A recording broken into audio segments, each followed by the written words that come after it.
kewalian. Mulai masuklah periode Islam gaya baru ini, yang mana benturan sampai sekarang ini piye iki. Ya waktu mbiyen kan wong gaptek gak ono Android, Pak. Mbiyen gak iso memviralkan itu. Nah ono viral saiki kurikulumnya ganti kok. Ono salat. Mbiyen gak ono, sampai mati nang kono karo. Jadi nek ana wong kejawen karo wong syariat iku gegeran, aku cerita iki. Ngene lho ceritane. Jadi kesimpulannya, orang yang bertauhid tanpa menegakkan syariat karena sudah kebiasaan dari Syahri Abbas, dimaklumi kalau Allah itu diukur. Orang yang bersyariat juga tidak bertauhid itu ditimbang lagi. Sama-sama. Jadi tidak usah dibikin pertentangan karena Allah Al-Aziz wal Hakim. Allah Maha Perkasa lagi Maha Bijaksana. Kenapa Allah menyatakan Al-Aziz Al-Hakim? Ya dikarenakan kebijaksanaan Allah memaklumi, karena itu tadi. Nah periode inilah yang dipakai leluhur-leluhur kita. Dia senantiasa nggak terima ada Islam gaya baru. Yang mana Islam gaya baru menyatakan itu sesat. Yang mana Islam kita ini menyatakan iku bener apa ora yo ngono padha wae, Pak. Yo podo-podo gak menangi Rasulullah, podo eker-ekeran. Itu loh yang dimaksud, Pak.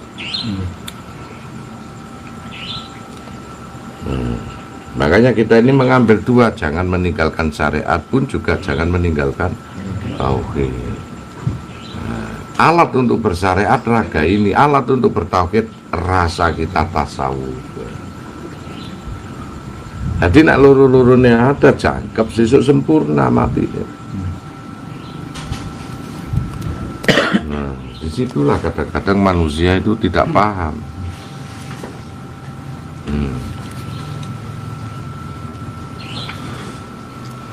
Kemudian kekhalifahan Bani Abbasiyah itu berhenti tahun 1936 setelah Bani Umayyah dirontokkan oleh Mustafa Kemal Atatürk, presiden Turki pertama.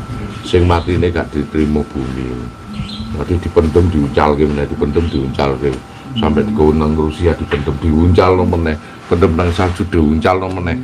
Akhirnya dipendem nang Turki iku diseleno nang pinggir tembok, ditutupi granit sampai saiki. Sing wingi karo Jokowi diapeli. Ada Jokowi kan ziarah nang Kemal Atatürk. Jadi tidak diterima bumi Mustafa Kemal Atatürk. Itu yang merontokkan daulah Khilafah Utsmaniyah dan Abbasiyah. Gak diterima bumi itu mati, sampai mati ini aku dihidan itu istana ini. Dikai banyu saking kepanasan deh. Tempat tidur itu dikasih balok es. Saking panasnya sampai mati ku 4 tahun kaya ngono kuwi turune gak ono enak. Bawahe spring bed iku kayak balok es. Wis AC muanjer terus dari segala sudut. Wah, wis gak iso turu deh. Matine.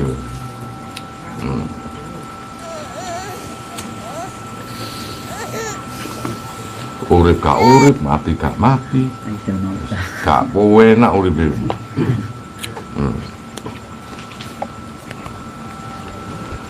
Itulah sedikit tentang Mustafa Kemal Atatürk.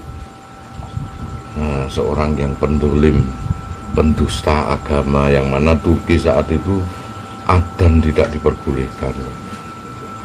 Orang sholat naruh dibakar langsung hidup-hidup. Kalau dibakar sama api hidup-hidup. Akhirnya matinya pun tidak diterima bumi itu tadi. Siapa Mustafa Kemal Atatürk itu? Agen Yahudi yang dididik di British Inggris. Dia golongan dari kaum Wahabi. Nah itulah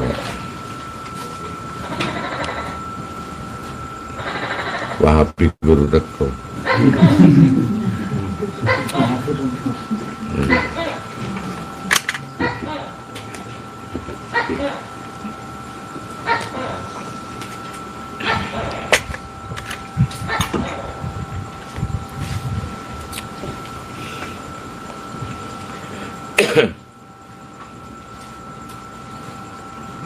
kalau iso rekreasi nang kono enak Pak, ndeloki ya apa saiki kejadiannya di alam itu. Siapa Mustafa Kemal Atatürk. Soal nang alam iso rekreasi nang kono. Iya banyak melihat.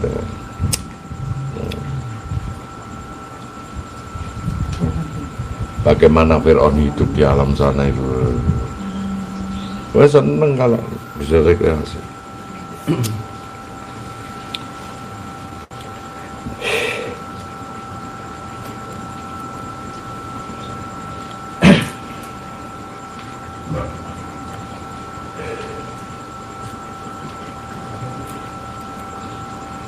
Konsep inilah kadang-kadang manusia pada bingung, Pak.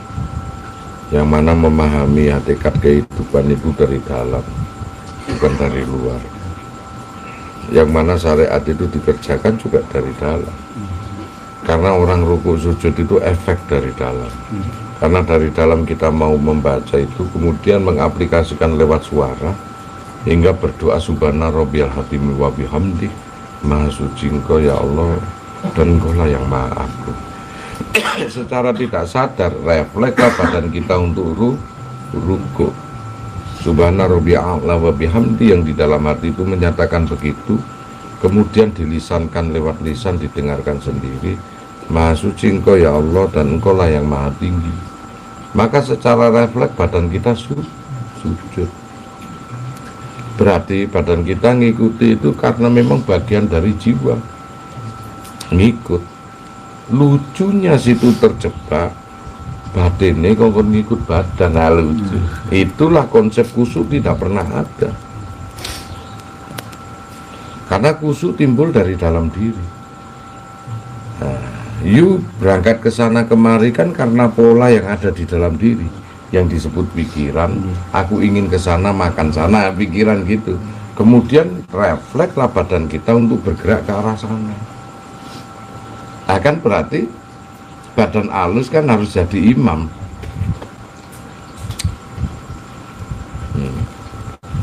Uniknya situ malah berpikir kebalikan dari itu. Yang mana badan kasar ini tidak pernah punya kuasa, tidak pernah punya kudrat, apalagi iroda. Yang punya kudrat, kehendak dan mengendaki adalah dari dalam. Makanya jikalau you berbicara subhana rabbiyal hatimi wa bihamdi, secara tidak langsung badanmu mengikuti apa dari suara hati di dalam. Bahasanya lewat rukuk. Kenapa rukuk? Oh, tidak tahulah. Anda menyatakan bahwa pantasnya nak ngomong subhana rabbiyal hatimi wa bihamdi, badanku ki rukuk pantasnya. Enggak tahu kan? Enggak subhana rabbiyal a'la wa bihamdi, berarti badanku ki sujud. Iku mesti melu. Lah lucunya sandaran hukum itu kita ngikuti dohir, padahal dohir mati, Pak. Dohir bisa hidup dari dalam. Mobil itu bisa bergerak karena orang yang sopir yang berada di dalam. Tak akan mungkin mobil bisa berjalan meskipun bagus apapun tanpa ada yang menggerakkan dari dalam. Nah mestinya aturan itu ngikuti. Saking bingungnya bodone, monggo dikongkon samina watona karo gurune lan rasule, hingga besok landasannya ngikuti suara batine gurune lan rasulnya. Karena Rasulullah wis bisa menebak saking sulit, wis samina watona aja, biar nanti landasannya ngikuti sang gurune. Disitulah diikat suatu sumpah, maka disebut nyantri, ada guru dan murid, supaya sang murid itu tidak semua kepintarannya sama dan bisa ngikut. Jadi nak dadi rombongan bis sing kena tilang ditakoni surah PO niku sopire duduk penumpange ahlu sunnah wal jamaah sing selamat 73 umat Islam, siji sing mlebu swarga ahlu sunnah wal jamaah. Unike LDII Wahabi ngakoni ahlu sunnah wal jamaah. Iya ahlus sunnah, tapi ahlus sunnah tunggang-tunggangan itu. Sing disebut ahlus sunnah wal jamaah tidak terbesit pada syariat toh, yang mana harus mengikuti tauhid Kanjeng Nabi tadi syariat yang ngikuti, tahu kita ngikuti jamaah sing kumpulan ini.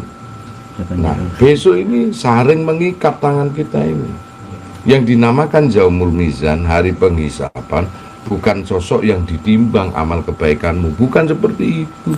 Ya memang wama sakulat mawajinuhun dengan wama khofat mawajinuhun akan tak timbang amal baik dan buruknya. Makanya nek duwe keluarga iku dijogo ku anfusikum walaikum naro, jagalah dirimu dan keluargamu dari api neraka. Karena kita nggak menjaga, akhirnya tersesat. Sesuk iku nawis jadi kumpulan jamaane sapa Gus Anton. Senggawa lah istri digawa dilala, istri digawa dicangking cepret, warnanya berbeda, ketolak. Nandang kono lah kowe nelongso. Sepurane Dik, lah kowe ra padha karo aku. Nah, mulai kok dadi bojone Basman Dik ngono. Piye lho San? Makanya sing padha dalah. Makanya kau sami nawatonan ora ngerti rasa kakek takon ben padha sesuk. Kate kowe bringkal-bringkal engko gak padha. Iku lah konsep syafaat. Carane ngono. Nek ana urusan dunia diselesaikan di dunia ben sesuk nang kono iku. Makanya kelak akan ada suatu hari yang mana orang tua akan meninggalkan anak dan seorang anak akan meninggalkan orang tua. Jadi sesuk iku umpamane Gus, ternyata sing itu syafaat awakmu. Lah siapakah orang-orang yang bisa mendapatkan syafaat yang dikuasai oleh Kanjeng Nabi untuk syafaat?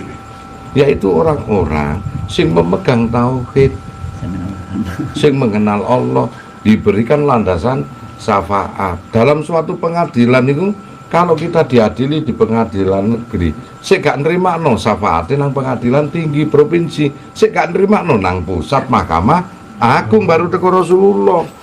Nah sesuk ana tanggoku lho Gus, ternyata sampean sing duweni syafaat, aku njaluk tulung Gus anu melok awakmu ngono, ngapunten Bu. Kersane jamaah kula riyin. Mas yo tanggo. Mas yo iku sedulurku dhewe gak iso. Gak iso. Jamaahku sing mlebu nggawa, wah iki sak engko nak cukup kuotane baru awakmu tak cangking. Iku syafaat.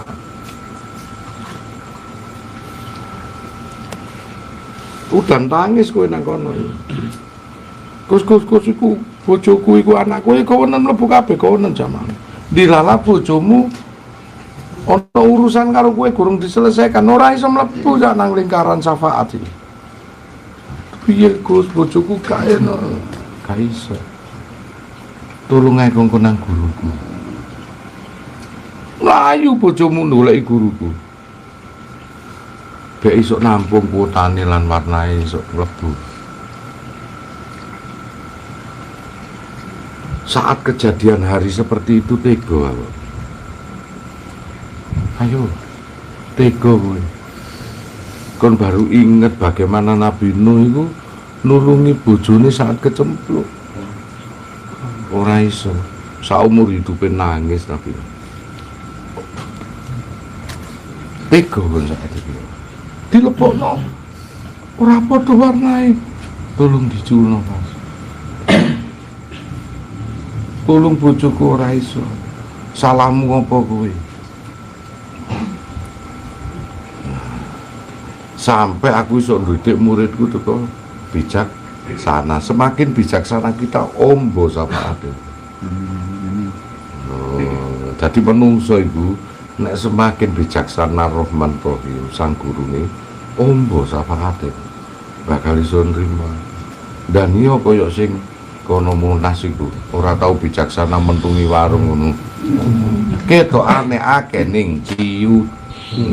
Ya kok nang ngene kono malah kena COVID-19 kok nang akhirat. Itu kono biarpun tonggo tulung go sepurane. Tonggo sampean ngono. Begitu sampean tauhid sing padha sik akidah ngapunten nggih sepurane Pak Mas yo sampean apik karo aku. Engko iki mari ngene aku nang ngene Gus Anton gitu. Mobil iso mlebu terminal delok PU ni rae. Ngono sik. Bingung mobil-mobil pribadi ku wong butuh ahlu sunnah wal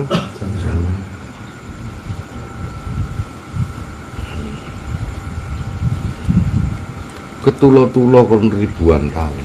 Hingga wong sing golek syafaat iku tadi berpikir urip nang donya tibane gak ono artine.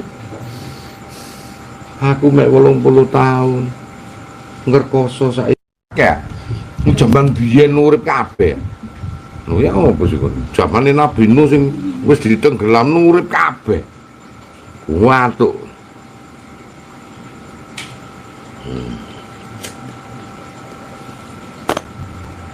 Apakah kita akan kumpul, kata Kanjeng Nabi? Kok di sana dipertemukan apa yang kau sukai dan kau cintai. Jadi awakmu itu suka sampai aku cinta ngono sesuk ketemu. Ning cinta karo murid karo guru aja kekasih lah, pedang-pedangan ngono kira-kira ngawur ae. Guyu lah apa Bu, guyu Bu. Ono bojo sampean lho. Besok ketemu gini ki, ini ketemu kata Kanjeng Nabi ngono, beliau mengatakan mereka akan dikumpulkan dengan apa yang dia cintai dan dia sukai, akan dikumpulkan, akan dipisahkan di antara mereka yang mencintai dengan cara pengkhianatan akan dipisahkan.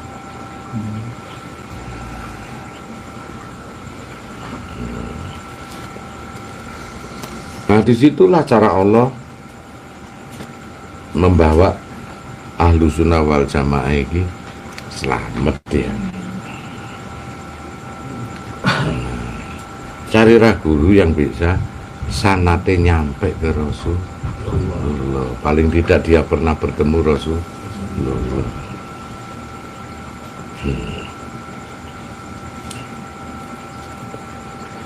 Itulah namanya ukhuwah Islamnya. Cekelen don, cekelen gue karo burung, cekelen terus cekelen gandengan. Iku jaman. Weh nangis gue, aku mlebu nang jamaane Gus. Yuk bojoku anakku gak iso Gus piye Gus. Kok nyelesekno nang kono. Nyelesekno dek durung tau njaluk sepuro karo iku. Mlebu ngono. Gurung sewarna jolo meneh. Bingung, Pak.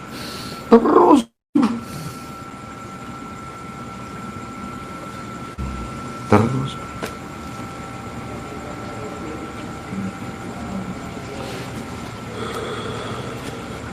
itulah kehidupan di sana, lebih mengerikan.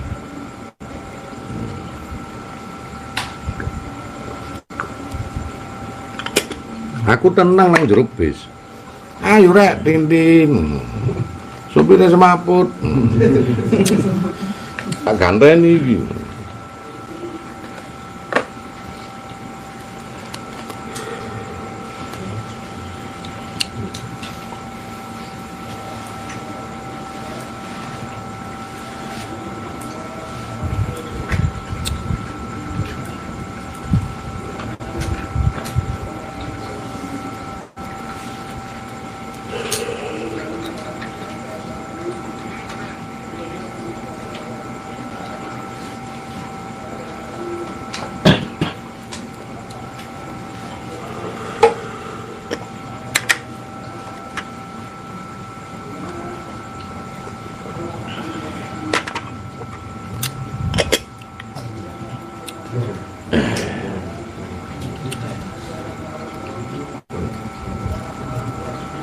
Jadi apa yang harus kita lakukan di sini, Mas?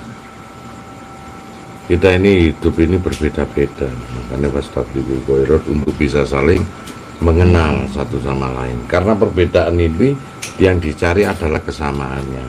Dengan kesamaan ini kita bisa saling mengenal. Baik perbedaan keyakinan, perbedaan apapun, kita jalankan di sini untuk satu suara ukhuwah Islamnya, rukun dalam konsep semua perbedaan. Masih banyak yang belum kita ketahui.